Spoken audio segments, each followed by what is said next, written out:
two of Queensland's most iconic off-road destinations. The tropical paradise of Double Island Point and the notorious four-wheel drivers playground known as Glasshouse Mountains. In this beach-to-bush adventure, we showcase what these two places have to offer and what makes them so renowned. Joined by Jeff and Nathan from Do It in the Dirt, we give Little Red, Big Red and the Canyon a red-hot go. But this time, I might have taken things one step too far. Stay tuned to see what happens.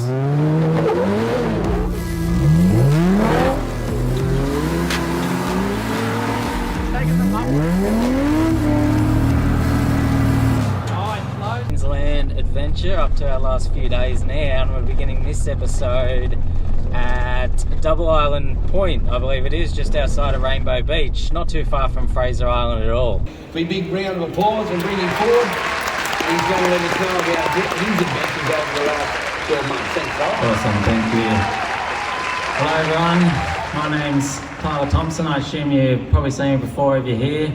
This is my mate Nick Burden, also the mechanic in the videos. You would have seen him in some of the recent episodes today, but we just thought we'd go here today, have a bit of a chat with you guys, keep it casual, have a bit of chat about what we've been doing, some of our future plans, some of the stuff's been going on behind the scenes in the episodes. If you have any questions, feel free, chuck your hand up. Nick's got some merch, he'll come around, you ask a question, you get a bit of merch, a bit of incentive there for you to chuck your hand up, anything you want to talk about that we've been doing. But yeah, we've got a stand. I can see some of the faces have already been down there today, so if you missed us, we're down in the dome, in the main area there on the main run, so we have a couple of cars on display. We have my Nissan 1995 TD42 GQ Patrol on display, which is twin lock 35 reduction gears. It's been on quite a few hard tracks now. We smashed it all around Tassie at the start of this year. And then we got my partner who's standing over there with our youngest one, Zeph. We got her, he's clapping now, he's heard his name. He's got her 80 on display as well, which is the one we've been recently building up on the channel if you've seen any of the recent episodes. So it's a family car, but it's just got a 3-inch lift and 35s and lots of things going on, which makes zero sense for a family car, but it looks cool, so that's the main thing. But I've recently said to her she's not allowed to take it off-road because it looks too nice. If you've been down to see it, it has no dents, no scratches. It's very nice condition, so I said the only place you can go is Coles or Woolies in that car, that's it, nowhere else. So, and then I also have a third vehicle, a GU Patrol, which is not here at the show. We're actually picking it up on the way back from here. I haven't had it for the last couple of months. It's getting all new bar work and a heap of stuff done to it at the moment. So it's getting front and rear scrubbies, sliders, rear bars, so hopefully we can keep up with the GQ a little bit better on the track. So when we do the harder trips, we'll take both the Patrols, and then when we're doing, you know, maybe Fraser Island or some light touring stuff, we'll take the 80. We're going to put a nice camp set up and things like that in the back of it. But the future plans for the 80, which we're currently in the works of doing, so I don't know if any of you have seen today's episode yet. So I probably should have said this, I don't know, there might be people here wondering what I'm doing up on stage, but I'm a full-time content creator, so I put out a YouTube video every week, which is related to trips we do, cars we're building, you know, all those sorts of things. But today's episode was tyres, suspension and wheels on the 80, so that's all come together. And then the future plans for it, we're waiting for some bar work we got coming on the way, some RGB headlights, because I know everyone loves all the party lights we have on the cars. And we've got a touring setup that we're building for the back, all those sorts of things. But if you've seen the recent episode, we're talking about this engine swap that we're doing in it, because there's no part from that engine that doesn't leak oil. So front timing cover, sump, rocker cover, head, I think just about no part of it doesn't have oil coming out of it somewhere, and power steering fluid. So that's pretty funny. When we got that car, I tried to convince Demi to get a manual, and she didn't want a manual, she wanted auto. So we got the auto. The engine's leaking from everywhere, the auto gearbox is stuffed. So I came across a cheap Ford Territory, which I picked up, which I got sitting out of my dad's. So if you know what engine comes in a Ford Territory, you probably know what we're going to be doing to it. It's got the Barra, so it's got a Barra swap, the Cruiser, which so we thought we'd upset some Toyota fans and put a Ford motor in it. And it's got the 6-speed auto as well, which is one of the main reasons, because they got a really nice 6-speed auto that comes with the Barra. But now Demi tells me she wants a manual anyway, so she's kind of throwing a spanner in the works in the whole plan. But I reckon we're going to follow through with that one. So keep an eye out for that. That's going to be some of the future contents coming up on the channel. We're just trying to save a bit of money because, I don't know, what do you reckon a Barra engine swap's going to cost on a 80, 20, 25 grand? Yeah, 20, 30 grand, probably something like that. Yeah, by the time you do everything, so there'll be a fair bit of savings. But we seem to be doing a lot of engine work lately. So we just pulled out the engine of the GQ, which was a 700,000 kilometre silver top. It had a few problems going in, and we found this bargain Patrol, which has the factory turbo and with only 200,000 kilometres on a GU. So seen some of this episodes, Berto did. I stood there with a camera. I had a sore thumb by the end of the day. You know, you got to turn the camera on and off a lot of times, but he did all the work. But yeah, we put that in. So that was a few months ago now, and it was all right for the first week or two. We thought it was good, and then after that, it sort of started getting worse and worse. And that whole engine was a bit of a stitch up. So that engine burns heaps of oil, it's got heaps of blow by, and it's got like a horrible knock going on in which we can't work out what it is. So that whole engine was a waste of time. So I was like, what am I going to do now? Can I just put this new engine in that's no good? So I looked into getting rebuilds, but a rebuild on one of them, you can sort of do a cheap one for about 8 grand, but if you want to make it strong with good parts, about 12 to 14 grand. So like to pull it out, take it off the road, rebuild the engine, but you can actually buy brand new TD42 engines off Nissan, which I only recently found out about, and one of my local dealers popped up, had an engine there for sale for 15 grand. So I bought a brand new crate motor for it, which Demi wasn't happy about because that took away from the engine swap we're going to be doing in the 80, but we got a brand new engine at home for the GQ that's going to be going in it soon, hopefully, because Berto works full time 5 days a week, and then every weekend I'm like, can you come help me do this? Can you come help me do that? So he's a busy man, so we got to try and get his time to swap this next engine. I think he's already sick of swapping engines in my cars.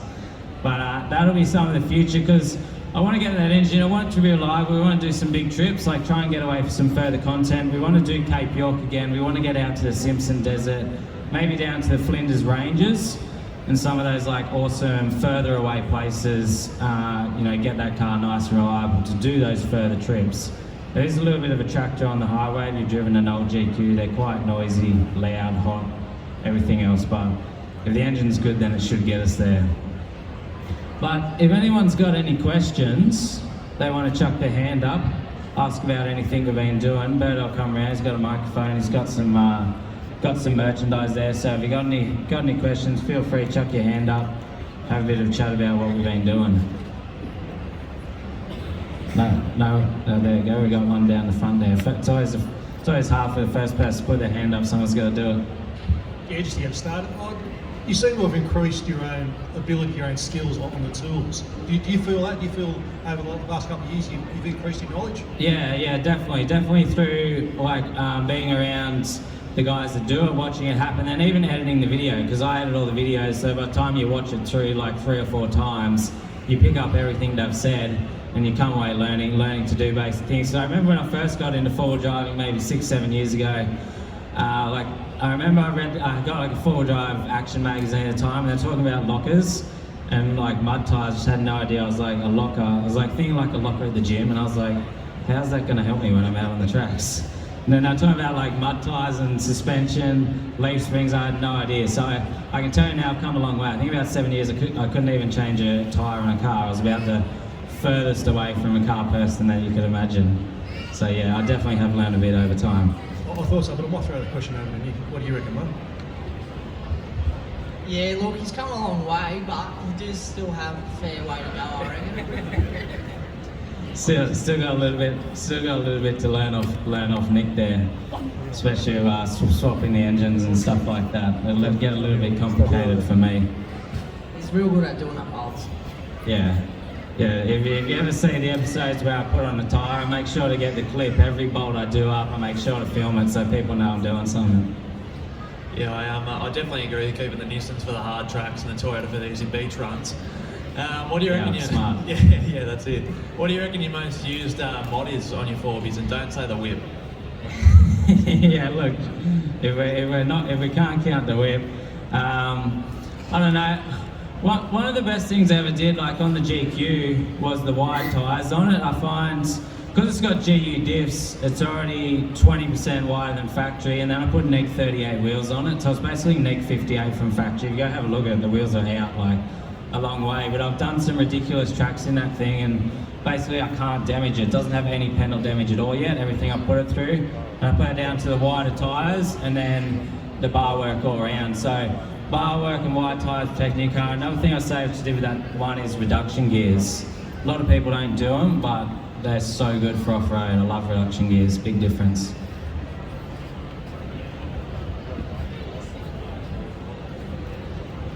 How much fuel do you use on one big trip? A lot. Okay, because we now got to, when we drove here, it's about a 4-hour drive. We're up on Port Macquarie, the mid-north coast. It's about 4 hours away, and I calculate I use maybe $350 of fuel or something, getting 2 vehicles here, and FZ petrol on 80, which FZ 80 on petrol on 35s, which uses, I don't know, probably 22 to 24 litres per 100 of fuel, so it's a lot. And then we've got the TD42, which is actually not too bad, that's about 15 litres per 100. And then the TB48 GU, it's about 20 to 21 litres per 100 on the road. So we picked like the worst vehicles you could imagine for fuel use. So it's a lot, I'd say that. I think we've got a few stubby coolers and stuff in there left. If anyone has any questions, one down over there. Yeah, what do you miss most about driving like a modern car, like the old Navara? Yeah, definitely more comfortable on the road. It doesn't worry me too much. The GQ is a bit of a pain, like there's a lot of rattles in it, and down the highway, like sometimes just put headphones in. And Kai, like often I go on big trips, my oldest son Kai, he's 11 and he doesn't have a very loud voice, and I can never hear anything he says next to me, so definitely the on-road comfort. Other than that, it was just really cool having the train canopy set up in the nav. I had the G-Works set up on the back. It was really awesome for camping. So that's probably the main difference. Other than that, I love driving like the older solid axle vehicles out the bush. They're just so much fun. But in the 80, we're going to do like a nice touring setup in it, drawer, fridge, dual battery, all that. So hopefully we can sort of build a nicer setup, just ready to go away to the beach for the night and stuff like that. One up the back. One up the back there. Are you going to chop any of the cars? Well, we talked about chopping the GQ when I first got it. That was always the plan. But then once I built it as a wagon, I liked it so much as a wagon. But there's a little bit of rust starting in the roof down the back and that, so it could be a reason to chop it, I suppose, turn it into like a dual cab ute or something. It definitely would be cool. Nothing in the immediate future. The main big plans are barra swapping the 80, the new TD42 and GQ, and then Nick and I are actually talking about doing like a bit of a budget build, maybe a Suzuki Jimny. Nick's got a Jimny at the moment. What's your Jimny that you got? I've got a Sierra, like a 95 SJ70 Sierra. Yeah, so talking about getting something like that, maybe cheap, if we can, for a few grand, then get like Facebook Marketplace mods and try and build it up, and then just go do silly stuff in it and have a bit of fun. That's sort of the next big plans. You got any trips coming? Trips. Not at the moment, because we were meant to do Cape York. I know if you watch some recent videos talking about his Cape York trip, and that ended up coming to a halt when that new engine we put in was no good. Because we were meant to go to Cape York like a few weeks after put that in, worked out bad, so we had to cancel that. So recently we've been down Lithgow, out the back of Lithgow, out the back of Sydney. We filmed a couple of episodes with the camper trailer. Got Demi, myself and Zeph went on a trip out there. That'll be some of the upcoming episodes. And we've just been down the south coast as well, from Milton all the way down to Maria. I've never been through that area. There wasn't much four-wheel driving, but there's some really nice camping and sort of bush driving and things like that. But yeah, once we get home, catch up on a whole heap of editing, and then I don't know where are we going to go next. Maybe we're talking about like South Australia, Flinders Ranges or something like that would be cool, and definitely high country later in the year. But yeah, try and get out to as many places as we can, really. I think that's about it. Any more questions? Yeah, we got one up the back there, up in the middle. Berto's got a little bit of a... I'm coming. He's don't coming. worry. What is your most favourite trip you've been on? Most favourite trip, I reckon Cape York. My son Kai and I did a couple of years ago. It was amazing. That was a really fun trip. We loved that. And then maybe Tassie back at the start of this year too, with my mate Timmy and his GQ. We had an awesome time down there. Doing the $1,000 track and some of those big tracks down in Tassie. It was good to have like a super capable vehicle and go to those places that like I've always wanted to do, always talked about, but just never really got there. Like $1,000 track isn't really a place you take a nice car through or a nav, unless you want to get rid of it and never see it again. It might be a good place to take it, but yeah, we built that GQ to sort of get those hard tracks done. But yeah, no, I think that's about it on the questions, but awesome, thanks. Oh, we got one more over there. One more, missed it. You got any cars that you want to build but just haven't, thought about or going to buy? Yeah, a 60 is probably the main thing we want to build that we haven't done yet. We built the 80 instead of that. We looked at a few 60s and they're all full of rust. If you ever looked at 60s, that's the biggest issue with them. Like I remember one we looked at was really nice. It was 12 HT factory turbo. It looked beautiful. Then when I started looking closely, like there was rust all down the pillars and everything. I was like, just going to be a nightmare. So I reckon 60 series. Want to do maybe like a rose gold 60 series, something like that, full rose gold respray. Something like that would be cool. But yeah, no, awesome. Thanks for having us come down today. Come down to the show, said hello and listen to me talk. Thank you to people who have been over on the stand there. So we'll head back there now. So we've got the cars on display. If you want to come have a chat, ask any questions about them. We've got some merch there too. We've still got a few things left. And thanks for everyone that supports the videos and what we do, because it's awesome being able to get on the road, film these builds, these trips, and provide all the content that you guys obviously enjoy watching. So thanks everyone. Great start. Coming into the back end. Thanks everyone for your patience as well. Kyle obviously very popular with his content he shows